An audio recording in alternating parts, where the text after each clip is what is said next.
With the recent article that Kevin Feige did with Deadline or Variety, I can't remember which one. I never seem to be able to remember that in these videos, but with that interview, he revealed a lot about the MCU and gave a lot of updates on characters people had questions about. One of those being Spider-Man and the new movie Brand New Day. Now, if you're not familiar with where we left off with Spider-Man in his last one with Tobey and Andrew, the whole universe was wiped of the memory of Peter Parker. So it's almost like Peter Parker never existed in the MCU. However, Spider-Man still does. And this did a lot for the character. It set up a lot because one complaint a lot of people have always had about Tom Holland's Spider-Man is that he is not like Spider-Man enough. He's always depending on other people. People have called him Iron Boy Jr., but people have basically just been frustrated with the amount that he has been reliant on other heroes or reliant on sharing the scenes with other characters in general. So they were really happy to see the end of that movie because if you don't know, them basically casting that spell means Peter has to start over completely and he has nobody. It's shown that he is getting a very dingy apartment that honestly is very reminiscent of Tobey's apartment in his Spider-Man movies, if you ask me. But yeah, he's got an apartment. He's got some textbooks that indicate that he's taking his GED, which means he has to start over fresh from a school standpoint as well. And if you watch that movie, him going to college was a big plot point, and he was so excited to, go to college with his friend Ned and girlfriend MJ. So this is just a hard reset for the character. And I think it'll open the door for a lot of opportunities that us Spider-Man fans have been wanting to see. So that's what I'm going to be talking about in this video is, what I think this new Spider-Man installment will look like, what it's going to have, some things confirmed. And if you don't know me or this channel, I don't really like to dive into, not theories, but like leaks or possible script speculations that have, leaked online, because I'm not a big fan of spoilers at all. And I wouldn't want to spoil you guys just to make a theory video. So everything I'm going to be talking about today has either been stuff I just theorize or want to see, or things that Kevin Feige has confirmed. So just a clarification there. But yeah, getting into it, I'm just super excited to start on a baseline, like fresh kind of reset while still having Spider-Man in the MCU. I think it's perfect because it opens the door to tell so many more Spider-Man stories. No longer does he have the money and the tech of Tony Stark at his disposal. He doesn't have the allies that he once did. Well, he may have some superhero allies. I'm not quite sure how it works with, Spider-Man still existing. We haven't really seen the spell or like the aftermath of the spell in practice in this world yet. We don't know if Spider-Man's still friends with the people he was friends with, or if they just know that Spider-Man is a hero. That's one of the things about that last Spider-Man movie, was that the spell kind of confused a lot of people, and honestly still kind of does. But I'm just excited to see him have to start afresh from school, and he's broke. He can't have his girlfriend no matter how bad he wants her. Even after visiting her at the end of the last movie, he realizes after seeing her scar, it's no good for him to be in her life, because as long as he is, then she will be in danger. And that right there is Spider-Man. That's the struggle he goes through. They did it in Tobey's. They went full in on it on Andrew's, unfortunately. And that's just what I love about the character, is that constant battle with with great power comes great responsibility, and the constant battle with choosing your personal pleasures or personal life over the life that the people around you deserve. And if you truly love them, then you won't have them in that life. I think this new Spider-Man movie will be a super grounded take, and a lot of people were speculating that, and Kevin Feige confirmed it in this interview. He said we're going back to the roots of a street level hero. He's going to be fighting very street level crimes. He won't be fighting aliens or huge world ending events. And for some people, they might be surprised by that because Spider-Man nowadays especially seems like that's what he's kind of built for. And granted, he kind of is, but at his heart, at his core, Spider-Man is like a street level hero, almost like Batman.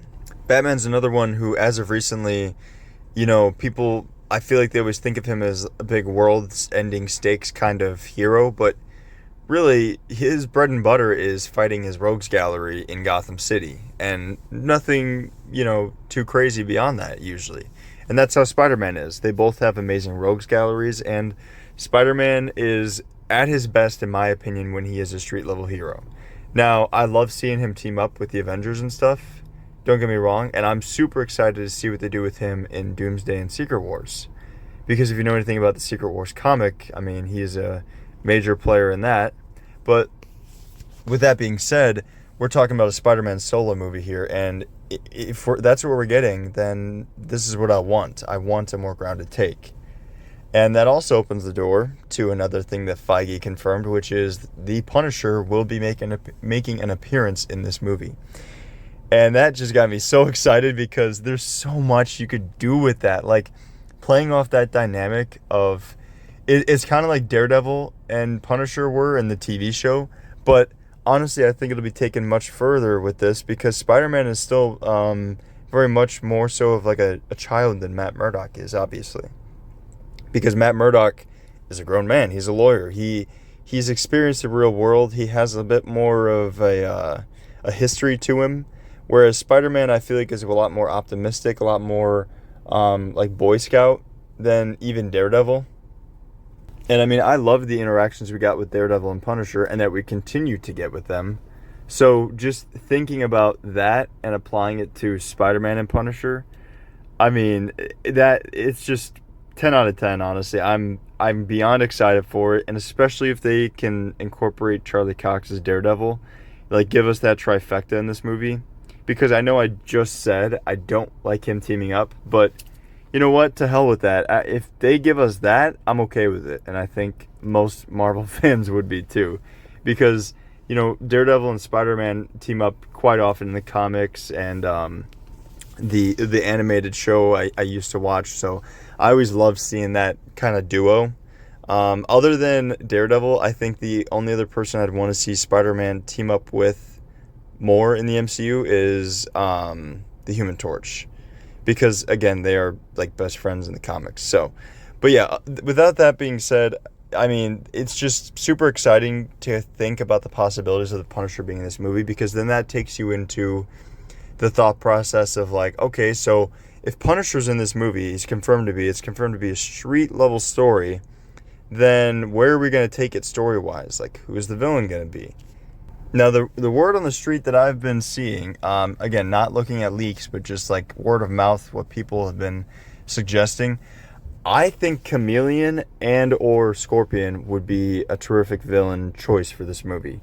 I think, Chameleon especially, dealing with the thought of, Peter being at his lowest and people not even knowing Peter, but hey, at least he still has the reputation of Spider-Man. But, if you bring in Chameleon, you can have him pose as Spider-Man and even ruin that reputation. So you could really bring Peter down and really have him face some real struggles in this movie. And I think that's a very interesting thing because Spider-Man fans, for some reason, love seeing Peter Parker just have life take a beating on him, like, hardcore. So it's very interesting how that little dynamic works.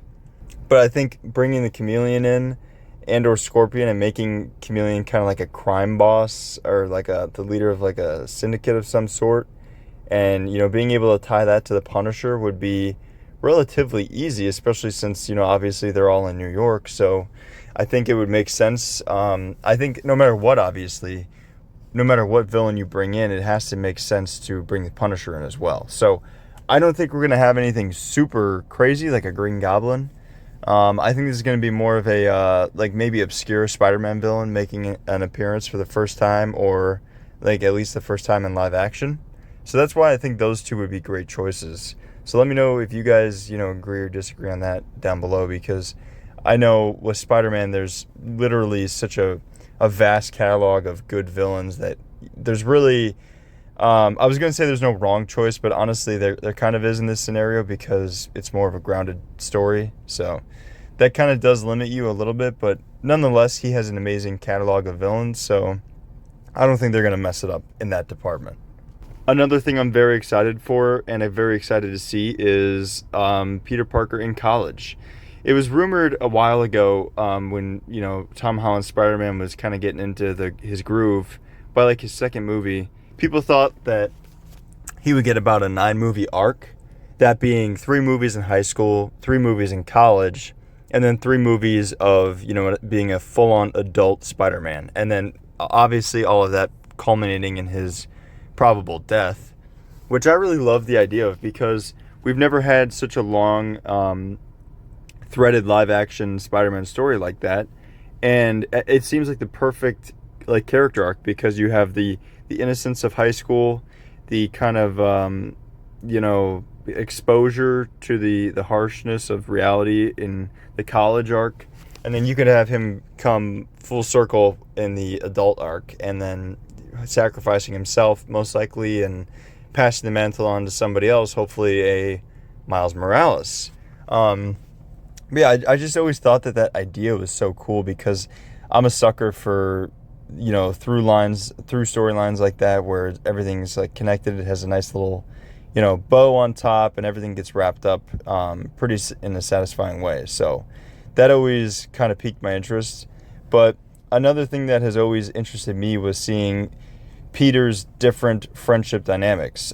We obviously got Ned and MJ, and I love those 2 characters, but given that they've forgotten who Peter is, I think it's a perfect opportunity to introduce his other iconic friends from the comics in college, that being Gwen Stacy and Harry Osborn.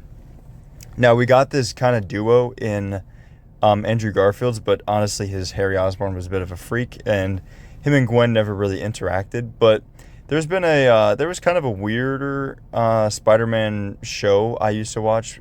Neil Patrick Harris voiced Spider-Man, and it was on MTV if you guys remember it. But they kind of explored his college life a lot in that, and that's kind of the inspiration I would want for this. Pulling those kind of dynamics that he had and showing how different college life is than high school and how that affects your friendships and your intimate relationships. So I think it'd be really cool to have Gwen and Harry interacting with our Peter, like introducing them.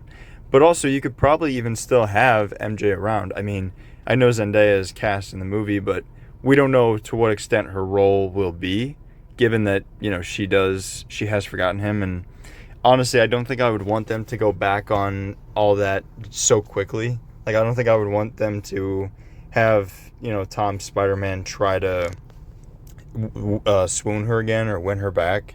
I think we need some time apart with those 2, but also maybe you could still have her in the movies so they can build a natural, like, foundation again. And then you could even have a little fun, back and forth or love triangle with Gwen, MJ, and Peter, because that's also, very iconic in the comics. And I think it's done really well, too, in the Spectacular Spider-Man TV show. A lot of animated Spider-Man content actually does the character a lot of good justice. So that's what I'm hoping we can keep getting with Tom Holland's version. I love this version, though. So yeah, this video is just me kind of speculating on what I think Spider-Man Brand New Day will look like. Obviously, tonality-wise, it's going to be darker. It's going to be grounded. So I'm very excited for that. The possibilities are endless with Marvel, and I don't want to speak too soon, but guys, with like Thunderbolts and Fantastic Four, and they just seem to be putting a lot more care into things and a lot more like critical thinking. So that has me so excited to see what kind of Spider-Man movie we end up getting, because I truly think it'll be different than anything else we've received to this point. So I'm looking forward to it. I hope you guys are too. Hopefully you enjoyed what I had to say. If you stuck around this long, I do appreciate it. And I'd love to hear what you guys think or theorize in the comments below. So make sure to like, subscribe, and leave me a comment so I can respond to them. Thanks, guys.